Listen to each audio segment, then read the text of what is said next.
Hi, I'm Dustin Abbott, and I'm here today to give you another one in my series of long-term reviews. Most of the gear that comes through my hands is, with me for a period of 2 to 4 weeks, and then it's going back to the manufacturer or the retailer that loaned it to me. And so it's only in the cases of where I actually like something well enough that I go ahead and purchase it that I'm able to give you a different kind of perspective, not just the perspective of a reviewer, but the perspective of an owner.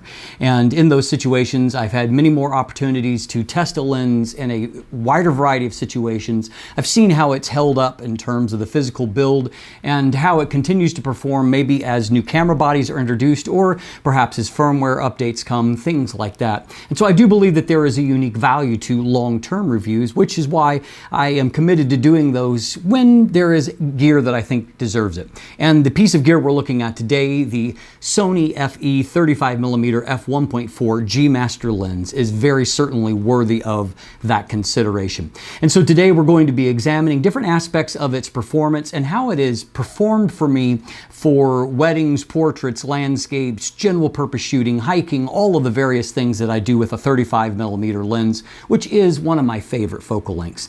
So we're going to dive in and take a look at all of that, but first, a word from our sponsor. Today's episode is brought to you by Phantom Wallet, the minimalist, modern wallet that sets you free from a bulky traditional wallet while also making it easy to access your cards and money when you need them, thanks to their unique fanning mechanism. Visit phantomwallet.com to check out their unique sizes, styles, and finishes that span from aluminum to wood to carbon fiber. You can even customize your wallet with new accessories like a money clip, cash holder, ID display, and even the Chipolo tracking integration if you're the kind of person who loses their wallet. Use code DUSTIN15 for 15% off when you're ready to check out. Now, the 35mm f1.4 GM is a standout to me because it not only has the things that I like optically, and I've tested a lot of 35mm lenses over the years, and I have some favorites along the way. One of those favorites has been the Canon 35mm f1.4 L Mark II, which I think is a really superb lens. But in this case, it is significantly larger and heavier than what the G Master is. The 35mm f1.4 G Master is unique in that it has the amazing optical performance and amazing autofocus performance, as we're going to see, but it also manages to do all of that in really a fairly compact package. In fact, this lens is smaller and lighter than what most 35mm f1.4 lenses are, and certainly if you look at the 35mm f1.4 options on Sony, this is the smallest and lightest of them, which is pretty unique. The lens is only 76 millimeters in diameter, giving you a 67 millimeter front filter thread, and only 96 millimeters in length, weighing in at 524 grams.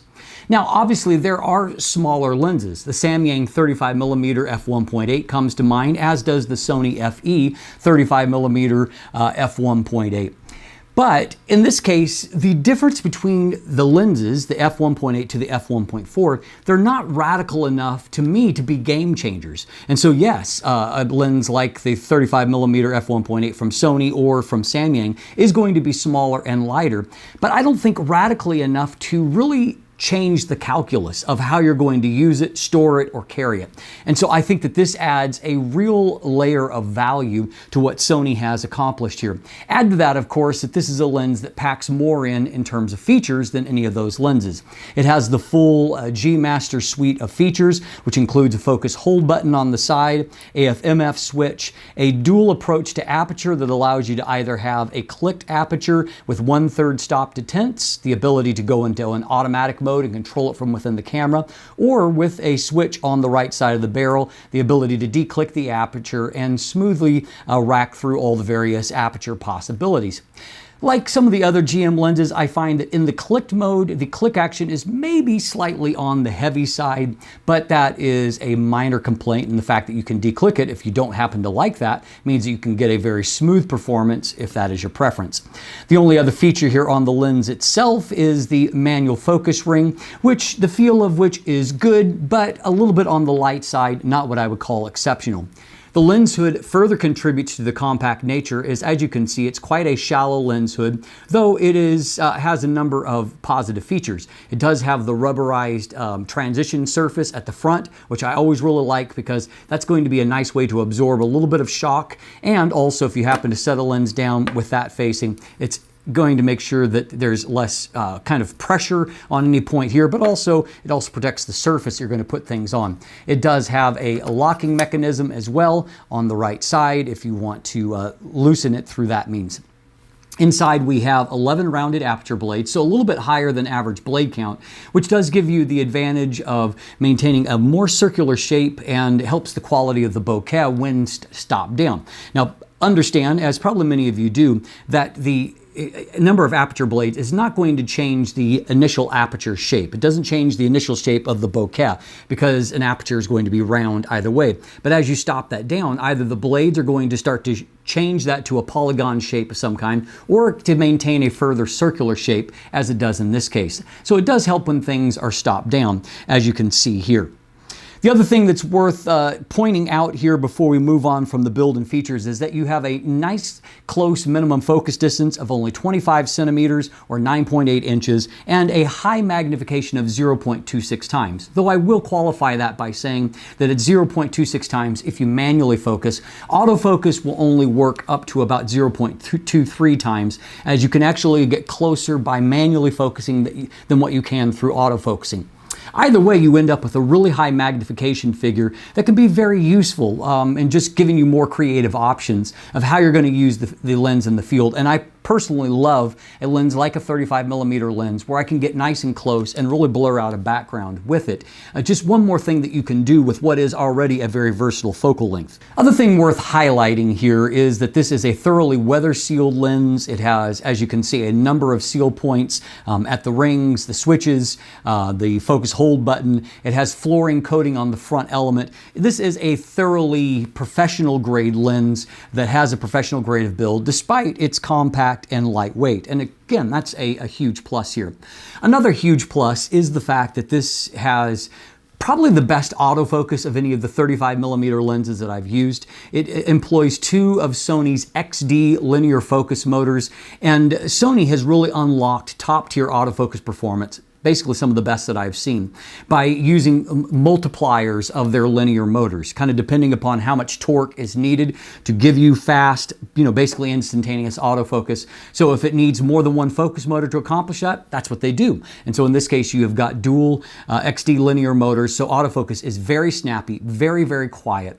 And if you go back to my definitive review of the initial review, you can see I dive into that a little bit more, but just suffice it to say, you're going to get very smooth autofocus transitions, no noise when doing video work. The only negative here is that there is some pretty obvious focus breathing. And so actually the 35mm F1.8 from Sony is better if that's a priority for you. But outside of that, this is a lens that has worked beautifully for autofocus, and you may not have known it, but you've seen a number of episodes over the last few years that I've had this lens where I have filmed using it, sometimes in 35mm, but very often in APS-C or Super 35 mode, where it gives me more of a 50mm angle of view, which is a nice framing for some of my videos. And so really awesome performance on that. And as you can see, it is just deadly sharp. And so as far as the autofocus precision, it allows the optics of the lens to really shine. So whether I'm using a human subject, either for portraits or for weddings, an animal subject, if I am shooting, just objects, and maybe those that have a very narrow, just a very thin focal plane there, I'm able to just really nail autofocus again and again. And I've never ceased to be less than thrilled when I zoom into a pixel level on my 50 megapixel Sony Alpha 1, and I can just see that rich detail even at f1.4 because autofocus has just nailed it. And so this is a really effective autofocus system. It basically means that whatever your subject is that you're going to want, if it's a bride coming down the aisle, or maybe even using it for journalism, even some sports where you want a wider angle of view, you can really rely on the autofocus to keep up with the action.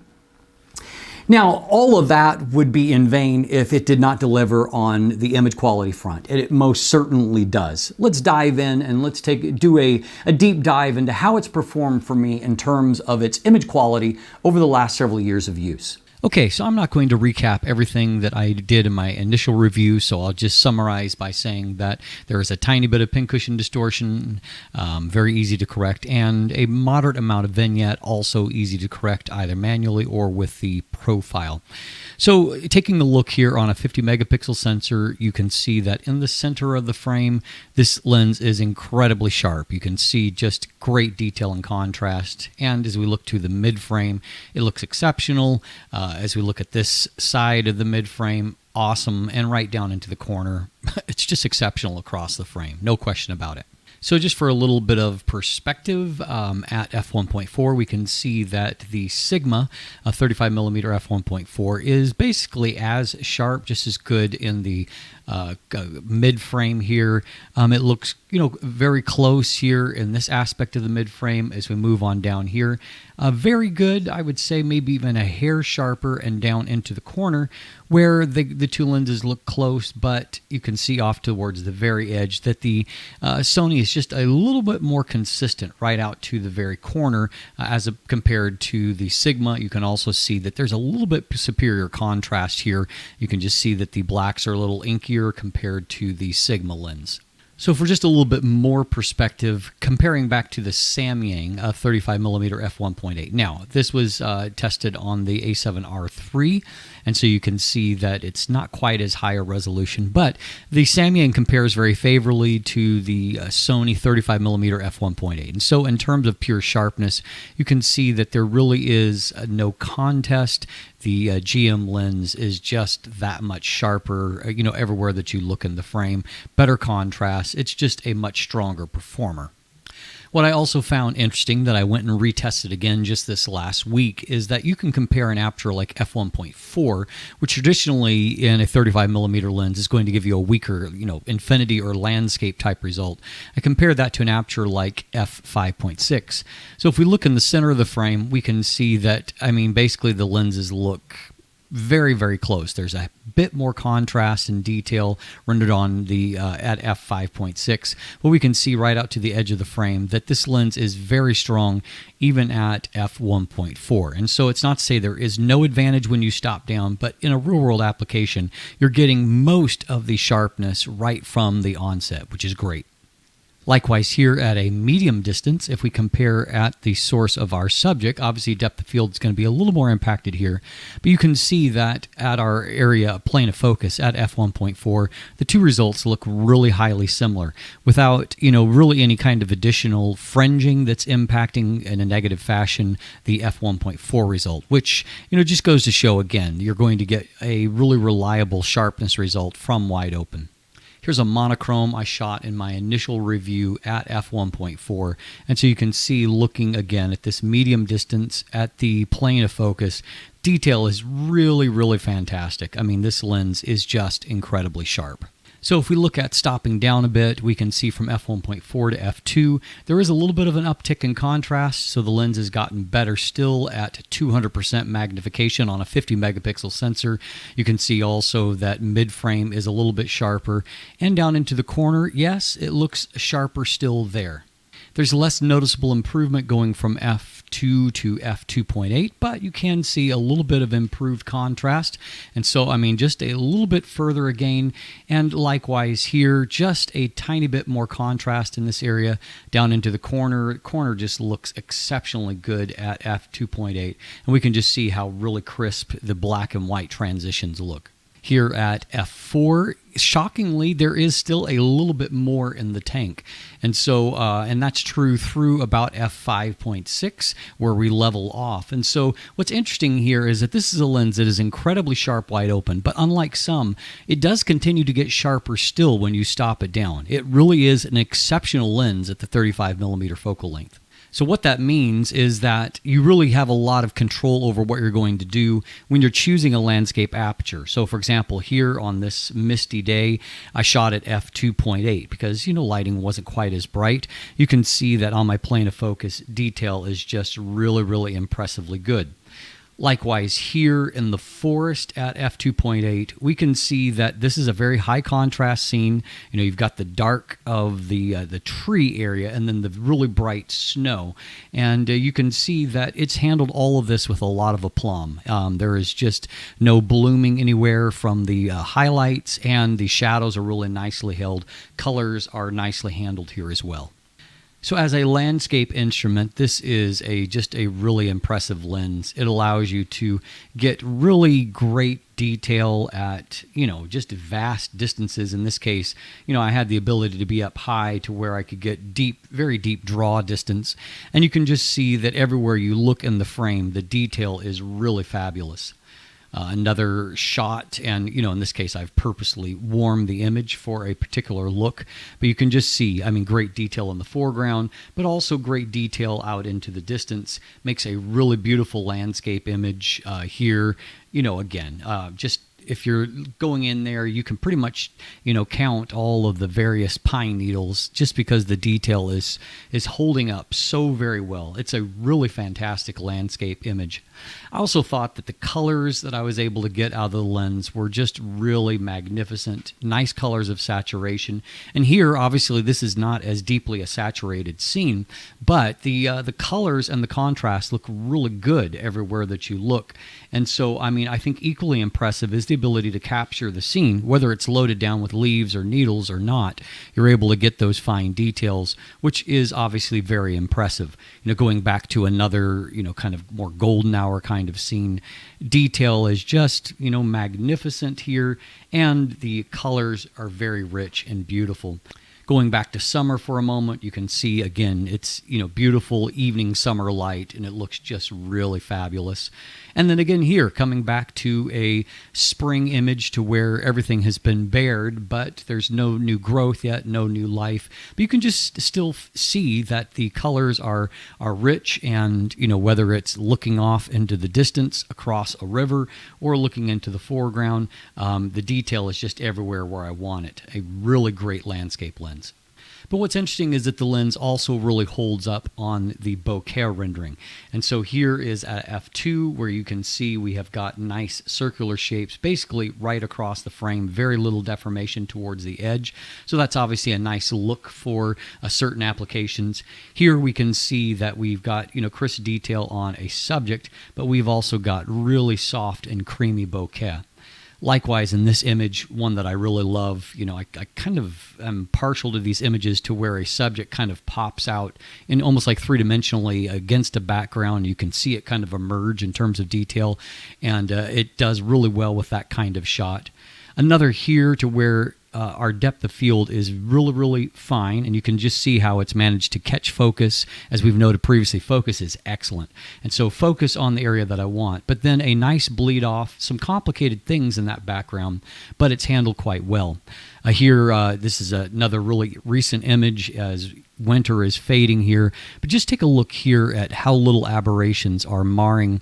You can see the raindrops captured in here, and then as they go towards the bokeh and increasingly out of focus, really, really nice looking.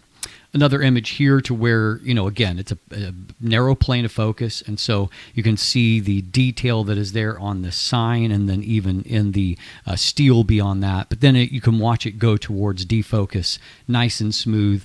Likewise here, this is an image that really helped to set things apart to me when compared to the Sigma, because you can just see how beautiful the transition to defocus is. I happened to shoot these scenes very similarly because I ended up doing the Sigma review about a month before I did the GM review.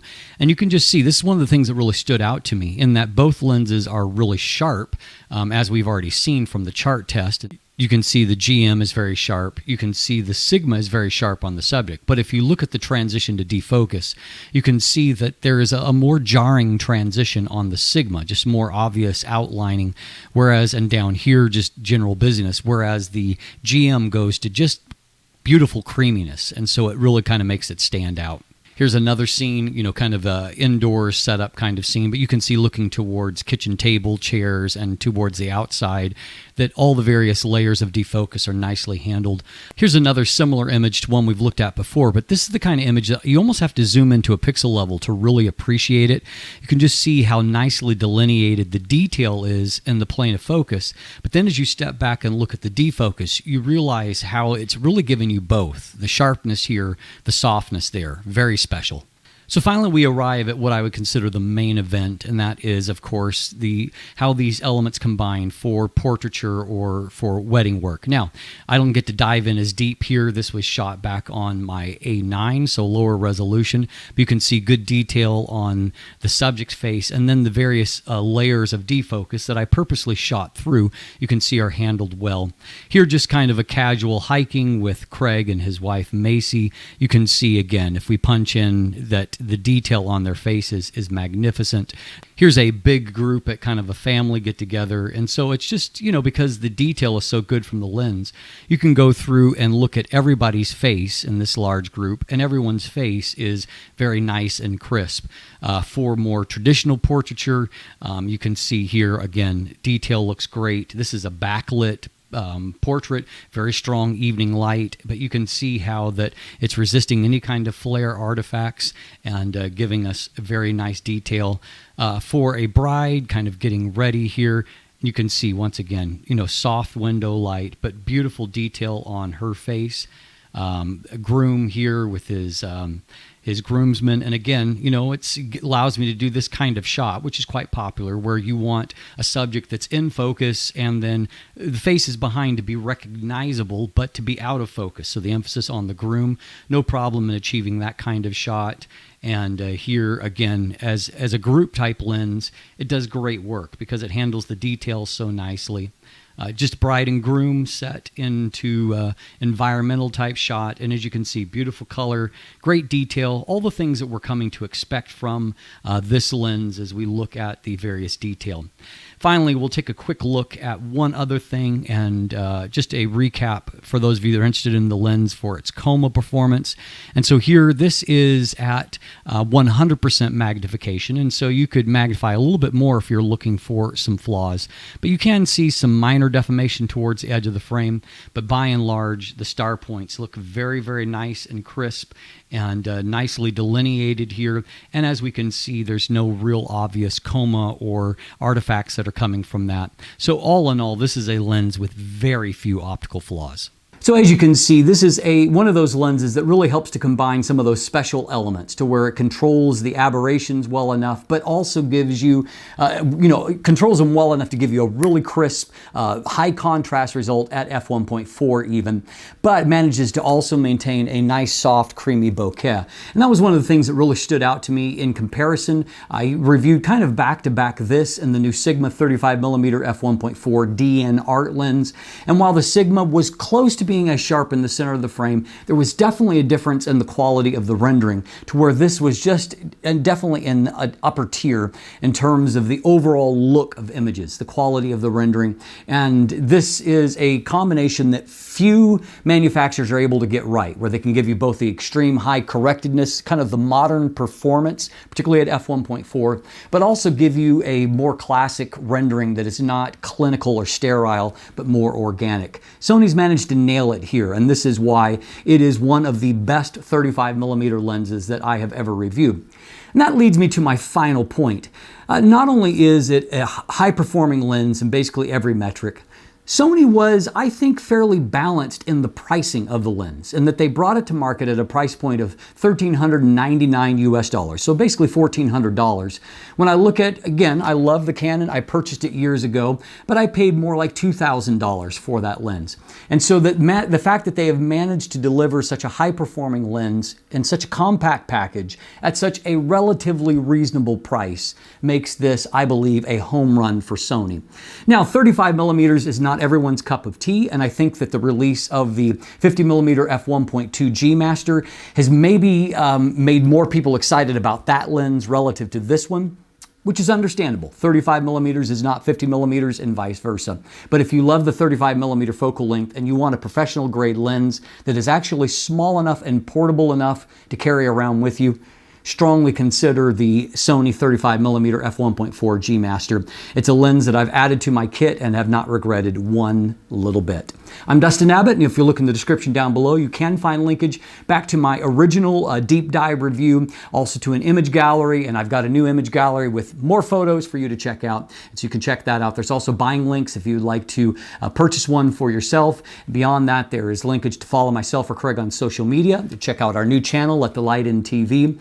There's also linkage to become a patron, to purchase channel merchandise, and if you haven't already, please click that subscribe button right here on YouTube. Thanks for watching. Have a great day, and let the light in.